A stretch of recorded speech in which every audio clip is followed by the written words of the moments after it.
The average person is said to spend 15 minutes in the bathroom. Why not take advantage of that time and learn something new?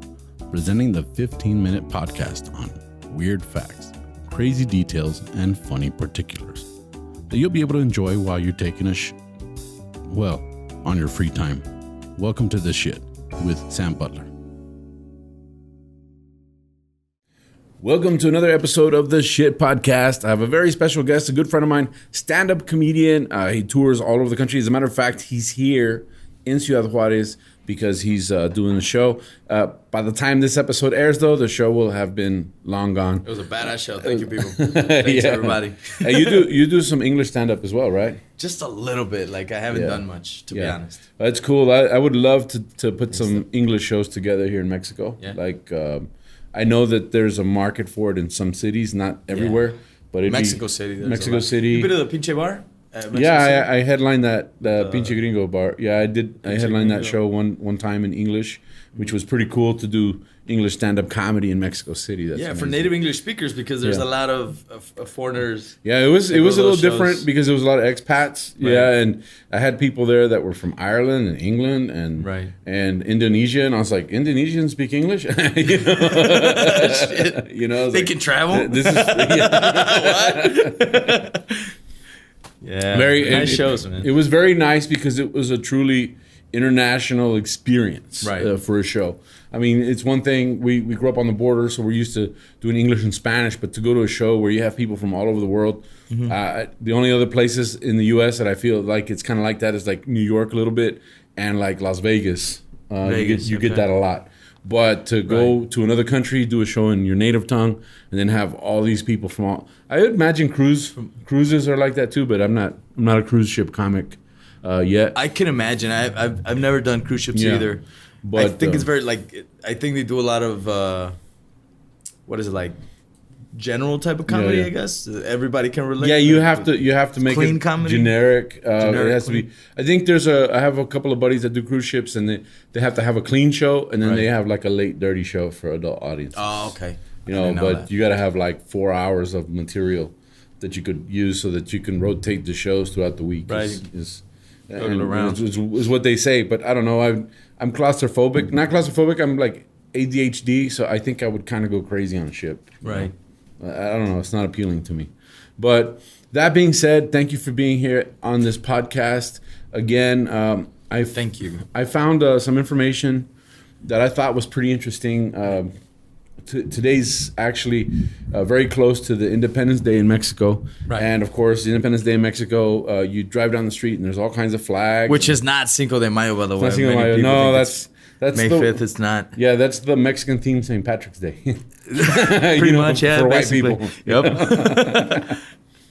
Yeah. It's an excuse to drink beer and celebrate Mexican culture in the United States, and we love Cinco de Mayo, even though it has nothing to do with anything. Right. But it's awesome. You can get shit-faced. Nobody says anything. So it's just like St. Patty's Day.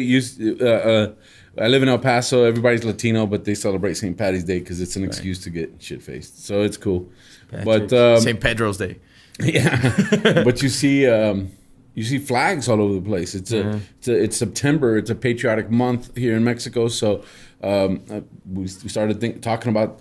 I was talking to somebody about the Mexican flag and how the original Mexican flag was like 1820, and it actually came with Virgin Mary. Right. And then you see the transformation. It was more like a stick with the... What it was like called? A banner. A banner, exactly. It was more like a banner. It was like a banner, like a pendant. It came with Virgin Mary. Yeah, it came with a Virgin Mary pendant, and it came with... And so...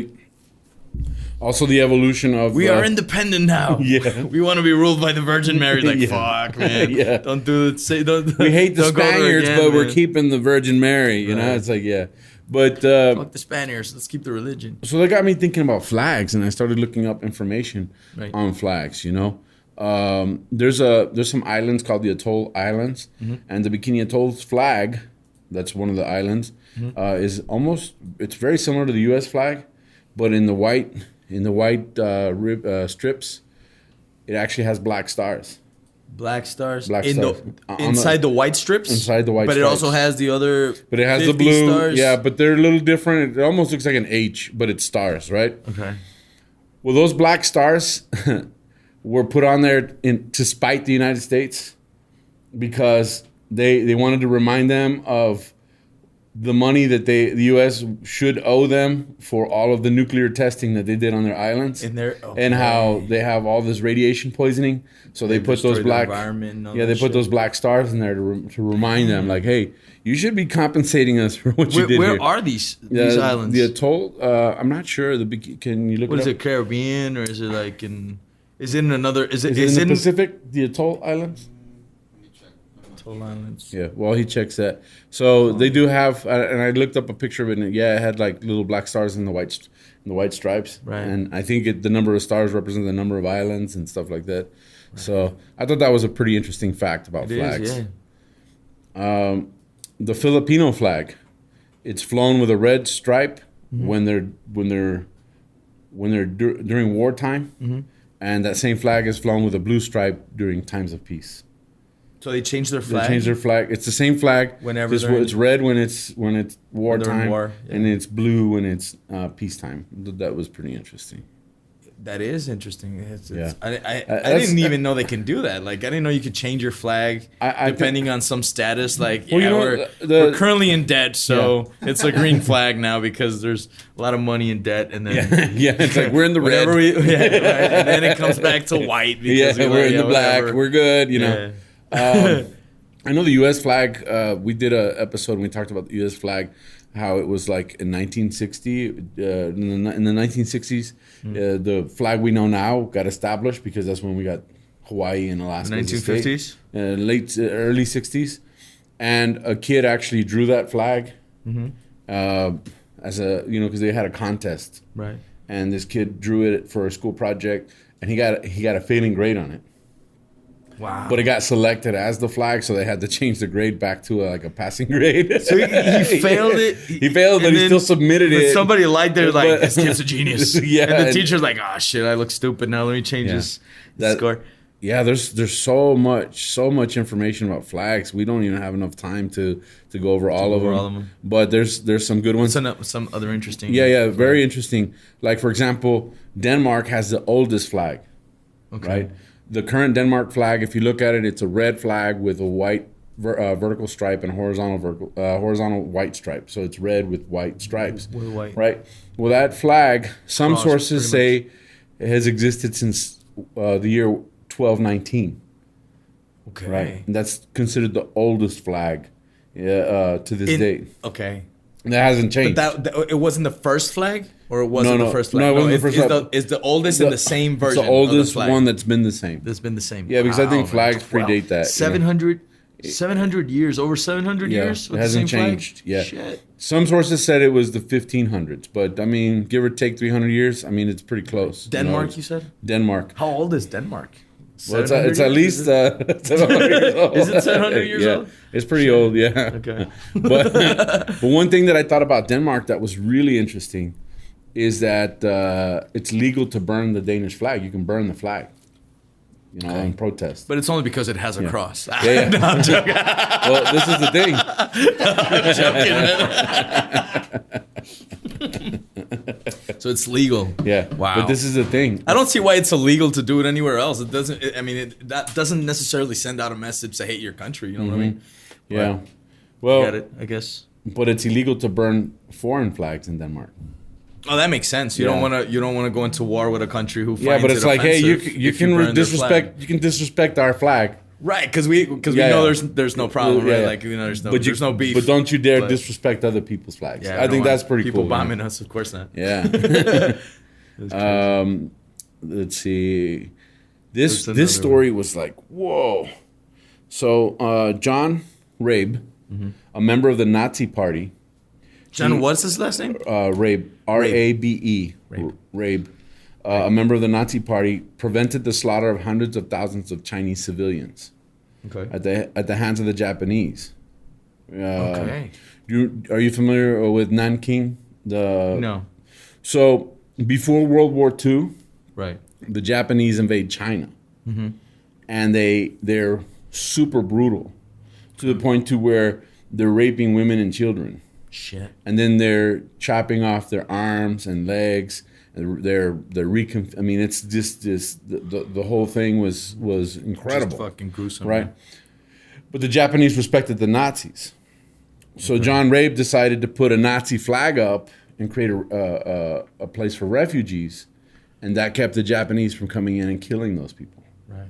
So in that case, the Nazi flag actually did something for good, you know? Okay.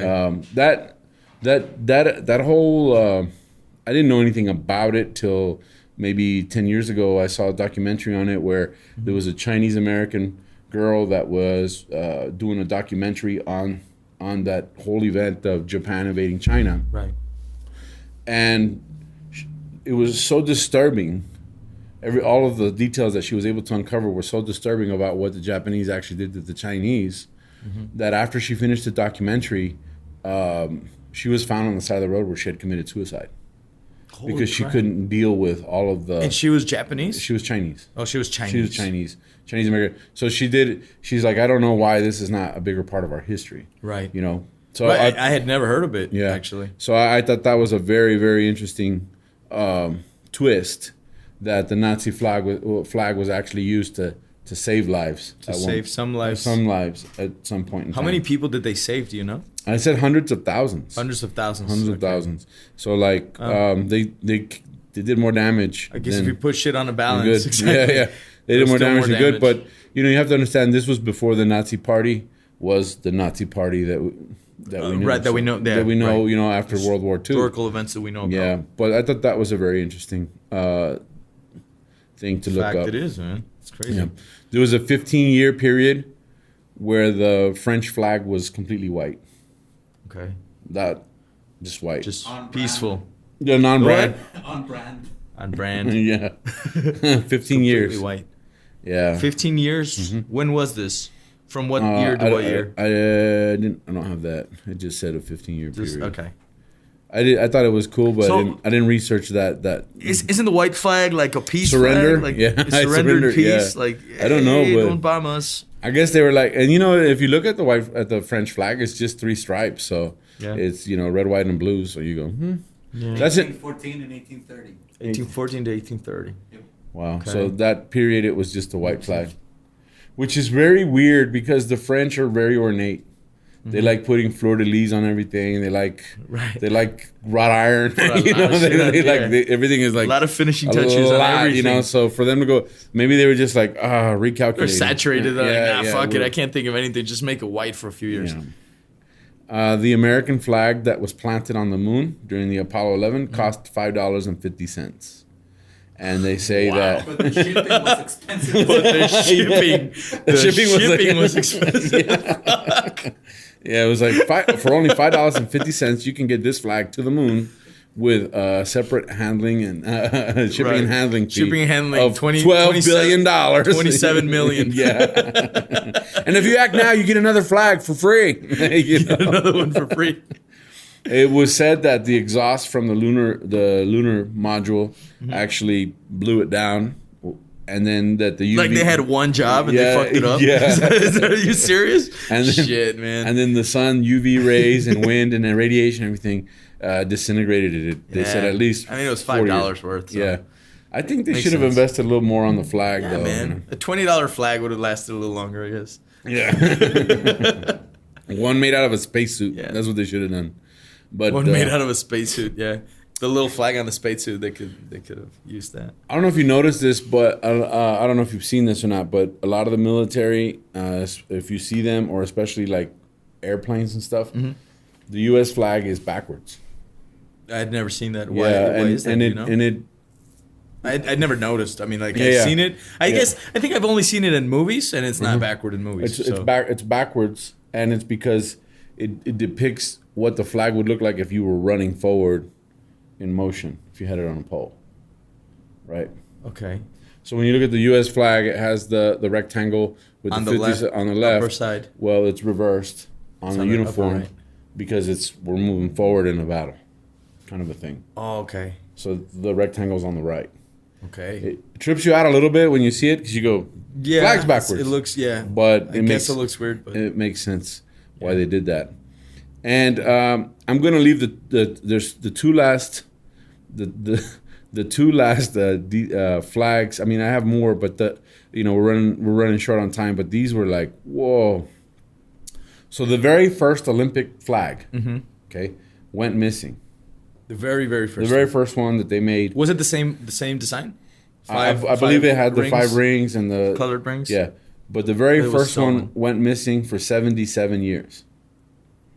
Okay, right? So when did they find 77. it? Where was it? Yeah, apparently it was after the 1920 games, until an Olympian from the 1920s revealed that he had it in a suitcase the whole time. He took it like this. I'm taking this fucking souvenir, man. Could you imagine? Got important shit right here. So they found it back in. I mean, if it was 1920s and 77 years later, you're talking about 70 years later, 2007. You know, holy crap! They find the first flag. Did they do anything to him? Like, did they? I think he was dying. You know, I think he was dying. He's like, hey, I want to come clean. Yeah, before I leave. Yeah, I stole the fucking Olympic flag. Like, you would never expect him to say that, right? Yeah, like his wife in his deathbed and shit. Let's say he was 20 when he went to the Olympics. He was 97 by the time they found the flag. He was pretty close to his death. Because hey, check the suitcase there. Did he get to keep it? I mean, I guess that shit is worth a lot of money. He kept it. He kept it, and then finally told them where it was. 77 years later. It's in my suitcase, Tony. Yeah. Before I die, go check that. You see that shelf? There's a suitcase. Before I die. Open it. Yeah. I'll let you know. Yeah. Took the Olympic flag. I thought that was I fucked the maid. I thought that was yeah. He was coming up clean.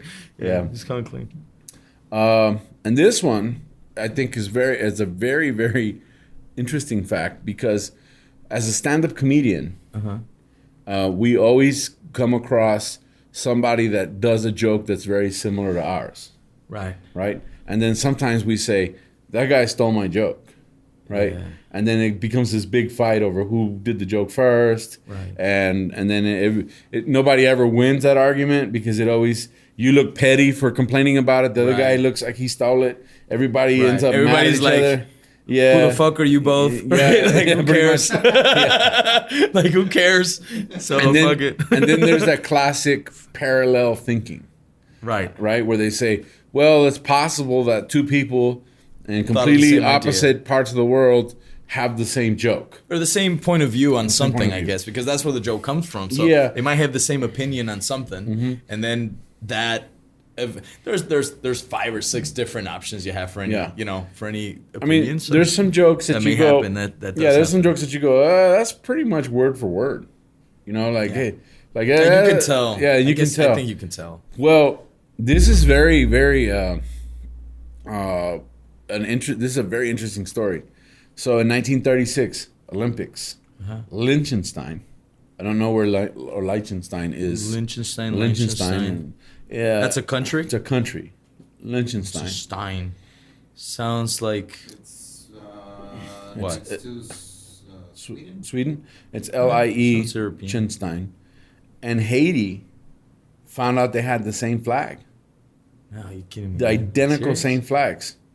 What does it look like? I don't have it here with me now. But they have the same. But I mean, we can look it up. I can look it up. Yeah. But Liechtenstein and Haiti, 1936.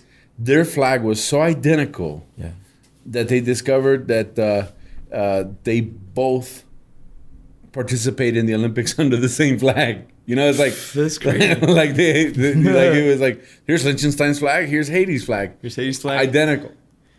Holy shit! Did any of them? No, it was like, well, I don't know if they won anything. No, but they were like whoa, confused, super confusing. Yes, it's almost as bad as when Kazakhstan won an Olympic medal and they played the song from Borat.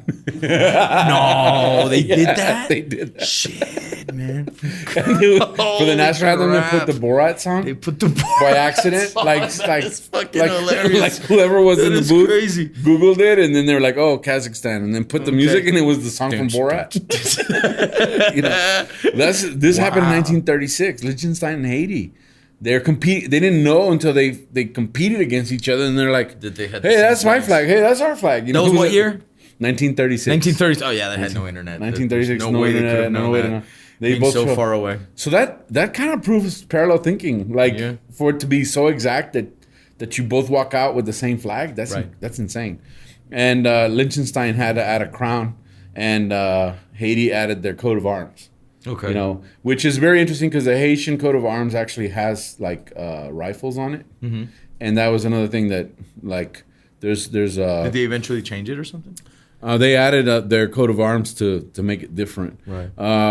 Mozambique has an AK-47 on their flag. Wow. You know, and it's like that's crazy. Yeah. Guatemala has rifles. Well, I'm talking about crazy. We have an eagle on some fucking cactus or something. Cactus what do you call those? What is the name of the nopales? That's a cactus. It's a cactus. That's what it's called. Some type of cacti or cactus. Yeah, it's a flat, cactus, but yeah. And that's there's so much about flags, but I thought this was pretty cool. Some of the stuff like the 1936 Olympic Games, parallel thinking was just something I was like, yeah, that happens a lot in comedy. So it's very. I think popular. It happens a lot in everything, not just comedy. Like movies, you see movies that are very similar. Well, I know some movie ideas, songs that are very similar, and they have nothing to do with the style or like you would never trace one to the other. You can't say, he inspired him. That was inspiration or something. You can't really tell. But I had heard in Hollywood that when somebody came out with a war movie, the competing studio would try and come out with a war movie at the same time. So they would do that all the time. Like I remember when what was that? It was the Illusionist, I think, Edward Norton, and then they came up with the one with Christian Bale and The Prestige. And it was like at the same time. And then they had other movies, and they would do the same shit. Like there would be two different but they would compete movies about the same topic. They're like, they're coming out with their movie, we'll come out with our movie. Right. With our I remember The Thin Red topic. Line, which was a war movie, and I can't remember which what was it? Saving one. Private Ryan, I think. No, that was after the fact. Well, this was 80s, so 80s. Thin Red Line, Apocalypse Now. No. Thin Red Line is 98. 98. And what So was I was thinking more like Saving was Private the Ryan. Maybe anyway, what was that?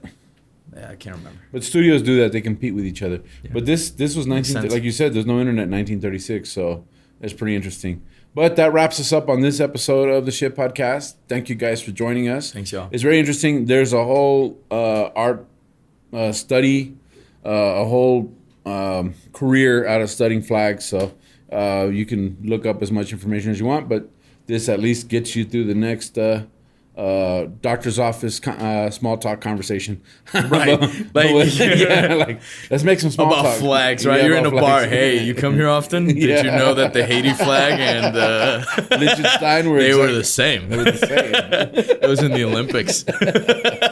You might They could get blown off, right? Like, do I know you? You might get lit. They might be like, wow, that's so refreshing. You're not hitting on me. You're talking about flags. Talking about flags. Where you been my whole life? Yeah. Thanks, Sam. Thanks for having me. I'm a flagophile too. No, but flagophile. Yeah.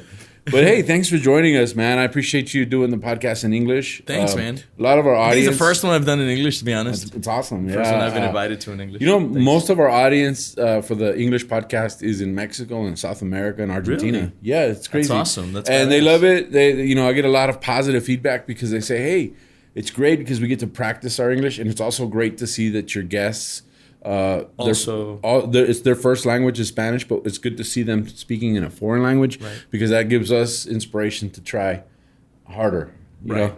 And we see how they try. So I've been invited to several places in Mexico to schools that teach English. They're like, hey, we'd like to have you as a guest, because of the podcast. That's cool. So it's pretty That's cool. badass. So I appreciate you Congrats, guys tuning in. All my listeners in Mexico and South America and Central America.